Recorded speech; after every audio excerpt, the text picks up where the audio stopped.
Hello, and welcome to the COMM 217 online lecture series given by JMSB in collaboration with JMAC. My name is Daniel Levy, and I'll be giving these theory lectures. There's also some midterm solving lectures, which I highly recommend you check out. So in this lecture, we're going to be covering the first chapter, Financial Statements and Business Decisions. And we're also going to give you a little introduction to the class and give you some tips on how to prepare for your exam. So let's first talk about the scope of this lecture series. This is not a replacement for your own study, and it's not a replacement for going to class. We highly recommend that you do not wait till the last minute and that you really do your own learning in addition to these videos. As for studying, we really recommend that you spend the majority of your time solving problems. The only way that you can really learn accounting is by actually doing problems. We also recommend that you learn at your own pace. Pause in the middle, try and figure out solutions as we're asking the question, and then confirm your answer. If you're confused about something, don't hesitate, return, watch the section again, replay it, and if you already know something, feel free to fast forward. In these lectures, we're going to be covering theory and building on it with examples at the end of each section.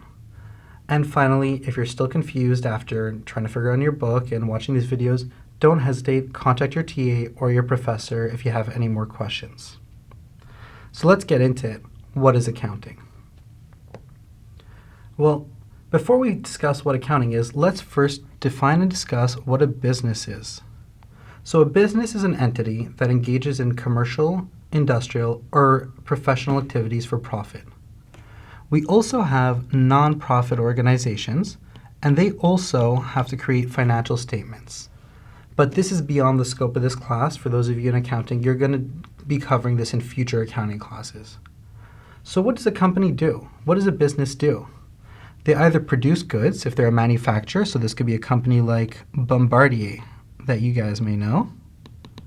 They may offer services, so this could be an accounting firm, for example, PwC, EY, Deloitte, or KPMG.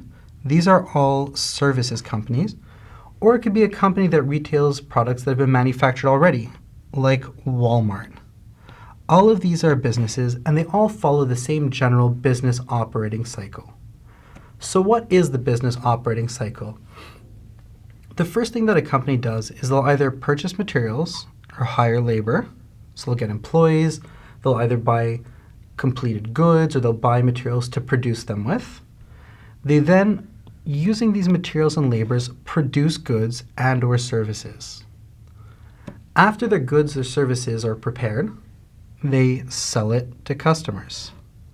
And after they sold it to customers, they collect cash from their operations, and they use this to pay their suppliers and employees, if you remember from step one. And they begin the cycle all over again.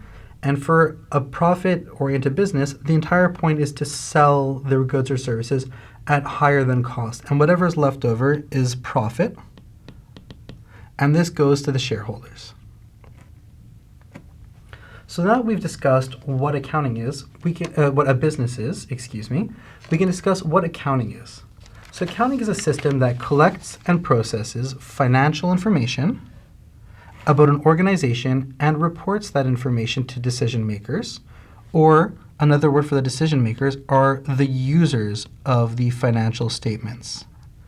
So let's put this in layman's terms. In accounting, we look at a business, we look at a company, and we analyze, we measure, and we record all the financial information about the company, and we then explain it, and we give it over to the users of the financial statements, or the decision makers. So who are the decision makers? Well, in this class here, COMM 217, we're going to focus on the external users. So COMM 217, what we're studying right now, is external users, and the external users would be creditors, for example, a bank,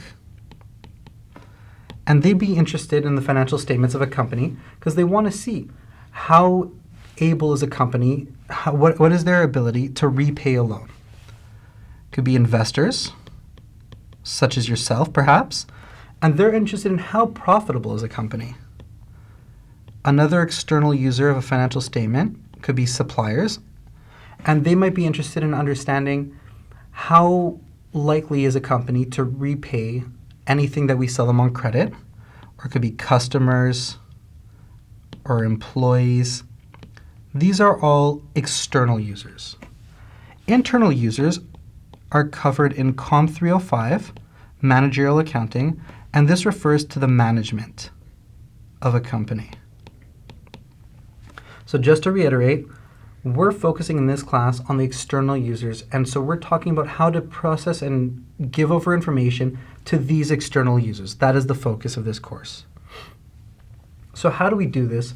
We do this through the 4 financial statements. The first is the statement of financial position. Another term you may have heard for this is a balance sheet.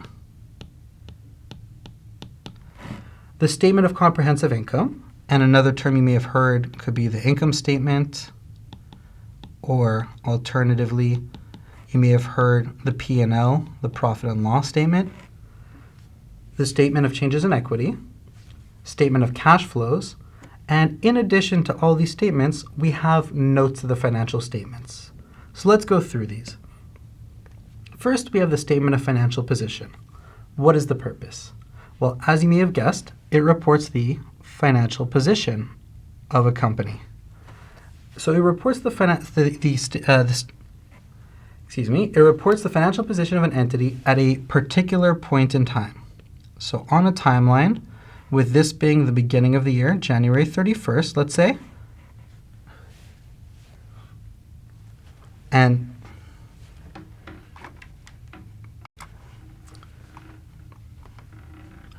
excuse me,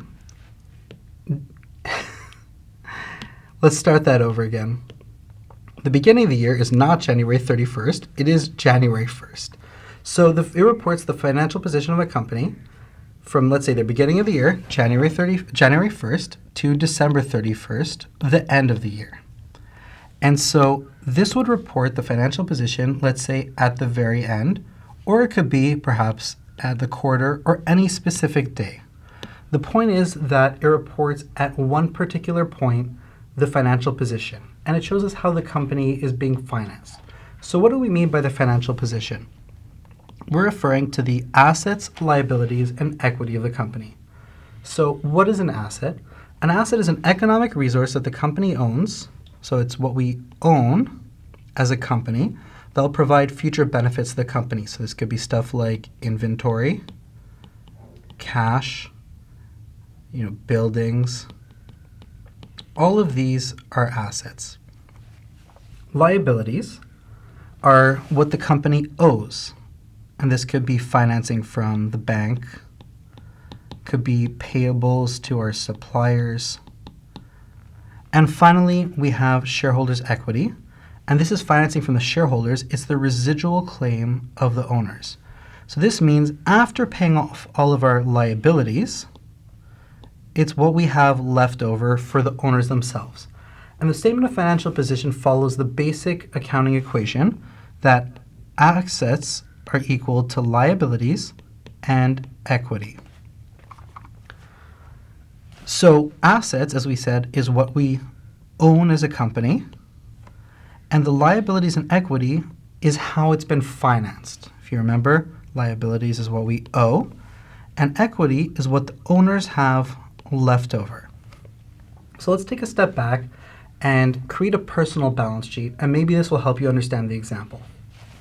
Personally, you may have some assets like a laptop, a cell phone.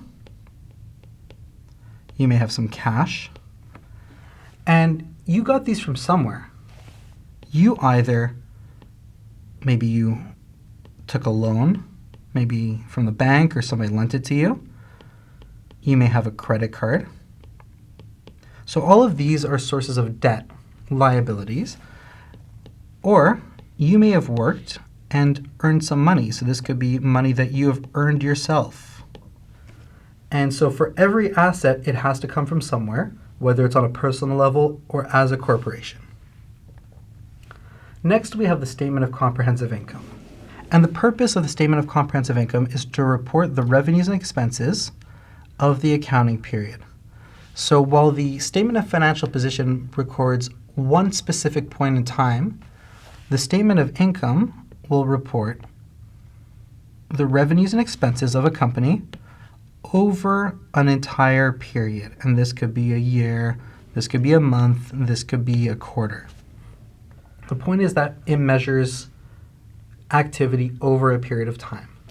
Now, this could be reported either alone or in two statements, those being the Statement of Earnings, so that's the first one, and the Statement of Comprehensive Income, the second one. Now, the Statement of Earnings reports revenues, expenses, and the net earnings of an accounting period. The Statement of Comprehensive Income reports unrealized, so unrealized gains and losses that will affect future earnings. Since this is an introductory course, we're just going to focus on the Statement of Earnings. And for those of you in accounting, you're going to cover the Statement of Comprehensive Income in future classes. So the Statement of Earnings follows the basic formula that revenues minus expenses gives you your net earnings. Another term for this is profit. And let's talk about this on a personal level. Let's create a personal income statement. You may have worked a part-time job. So let's say while you're studying, you earned $15,000. And throughout the year, maybe you spent $1,000 on your cell phone. Maybe you spent $1,000 on food. Let's say you bought 3 or 4 textbooks and you spent $8,000. And at the end of the year, you have $5,000 of earnings left over. And this is the same for a company. They create sales to customers, and they pay employees, they pay suppliers, they pay for rent, all their costs. And at the end, whatever is left over is the profit of the company. And this profit can be increased either by increasing revenues or decreasing expenses.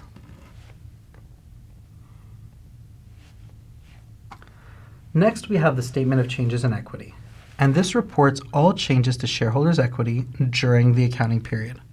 For now, we're only going to discuss contributed capital and retained earnings. Later in the course, we're going to explore equity on a deeper level and learn some other accounts, but for now, we're just going to focus on these two.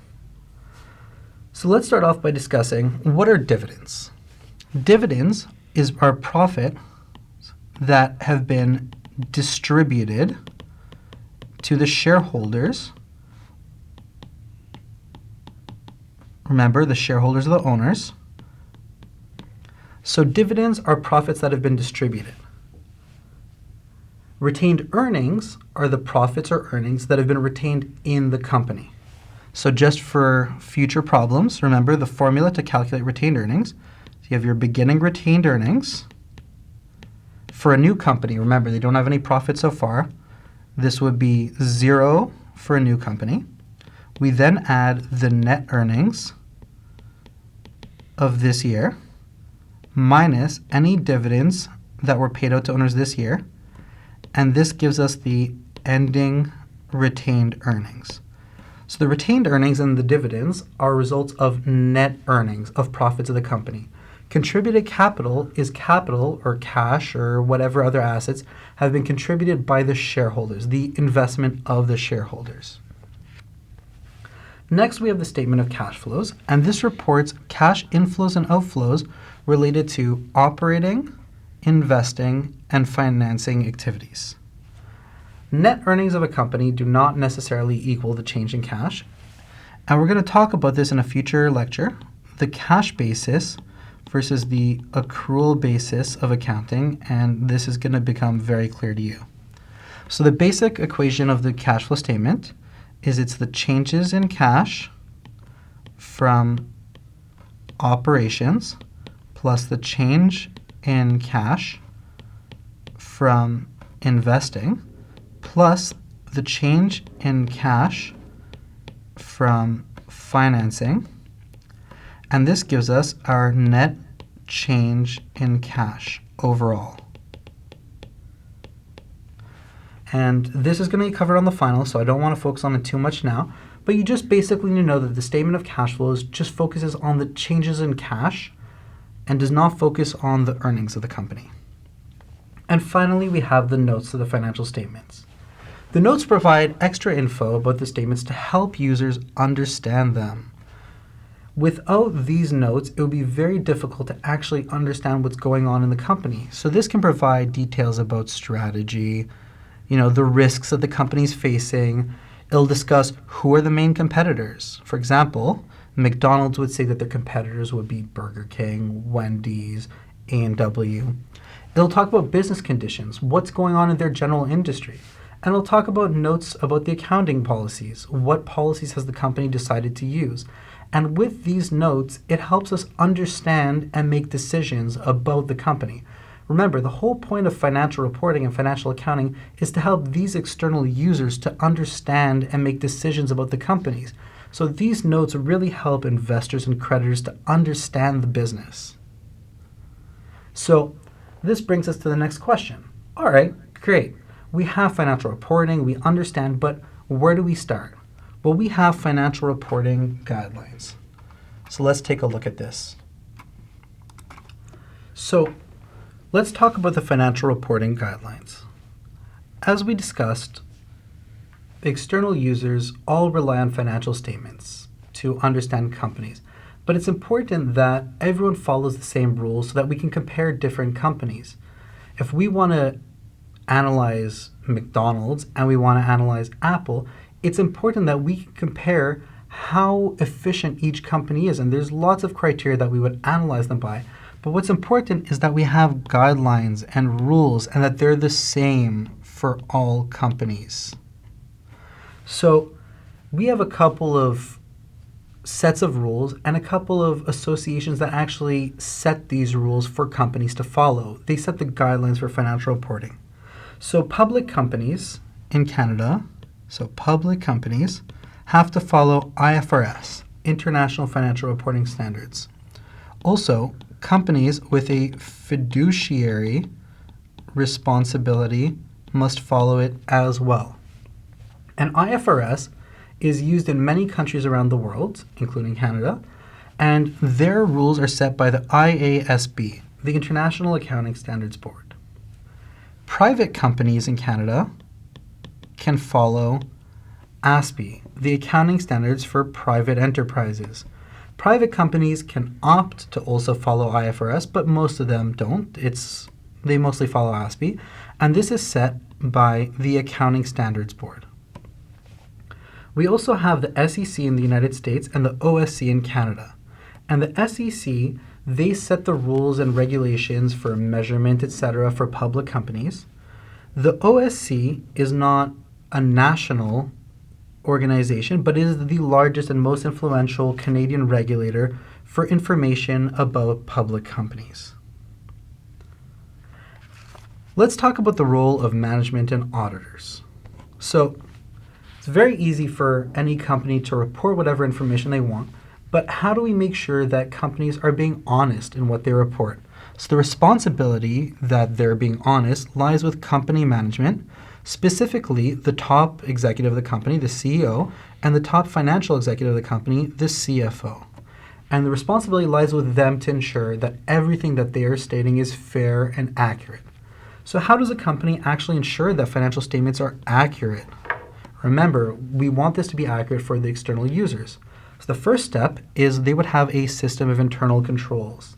They would set processes inside the company to ensure that everything is being reported as it should be. They would also hire independent auditors. And these auditors would come in and they would ensure that the company is compliant with GAAP, generally accepted accounting principles. So remember, this could be IFRS or ASPE, and they would make sure that the company is actually following all these rules so we can compare them. They would also examine all the transactions and items on the financial statements and make sure that they're accurate. And they would finally express an opinion as to the fairness of the presentation. The company would also form a board of directors to review these two safeguards. Remember, the system of internal controls, making sure that everything is being reported as it should be, as well as bringing in these independent auditors to come in and independently attest that it is actually fairly presented. And finally, let's talk about the different business entities that a company can have. So the first entity that a company could have is a sole proprietorship. So this is one person. A single person forms a sole proprietorship. So it's owned by a person and it is not separate from them, meaning that you are the company. Let's say your name is John Smith. Well, John Smith is the company. Whatever the company earns is their income. But this also means that there is unlimited liability, meaning that any assets that John Smith has are the same assets that the company has. So if the company goes bankrupt, he goes bankrupt. Finally, we have a partnership, and this is owned by 2 or more people.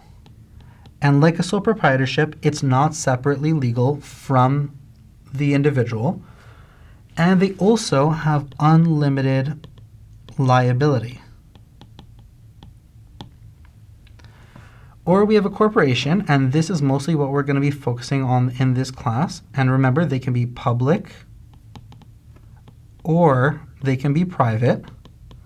A public company is traded on a public stock market, meaning that you can go to the Toronto Stock Exchange and you can buy or sell shares of the company.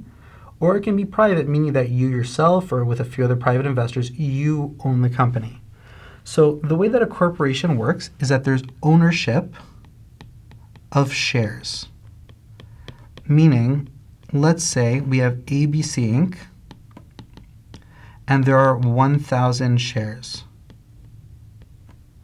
Well, if I own 500 shares, so this is mine, and this is me over here, this is my shares, and you own 500 shares, we each own 50% of the company. It is a separate entity. We are not the company. We just own shares of the company. And there's limited legal liability, meaning that anything that the company has is the company's.